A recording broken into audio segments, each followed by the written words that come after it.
National Herald মামলায় সোনিয়া ও রাহুল গান্ধীর বিরুদ্ধে অপরাধমূলক ষড়যন্ত্রের অভিযোগ।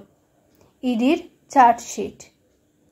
নতুন চার্জশিটে এনফোর্সমেন্ট ডিরেক্টর কংগ্রেস নেত্রী সোনিয়া ও তার পুত্র রাহুল গান্ধীর বিরুদ্ধে ন্যাশনাল হেরাল্ড প্রকাশক অ্যাসোসিয়েটেড জার্নালস লিমিটেড AJL এর সম্পত্তি বেআইনিভাবে দখল করার অভিযোগ এনেছে।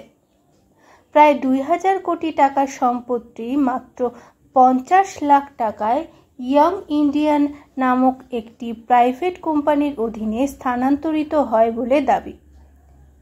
চার্জশিটে জানানো হয়েছে, ইয়ং ইন্ডিয়ান এর 76% মালিকানা সোনিয়া ও রাহুলের হাতে এবং বাকি অংশ মৃত কংগ্রেস নেতা মতিলাল ভোরা ও অস্কার ফার্নান্ডেজের নামে ছিল।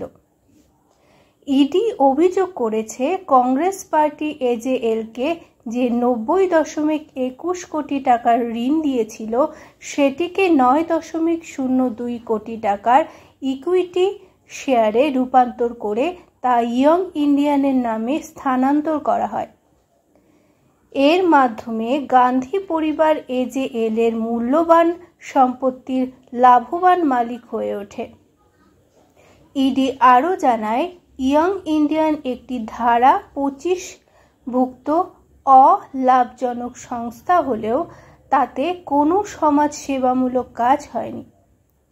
এই মামলায় কংগ্রেস নেতা শ্যাম পিত্রোদা ও সুমন দুবেকেও অভিযুক্ত করা হয়েছে।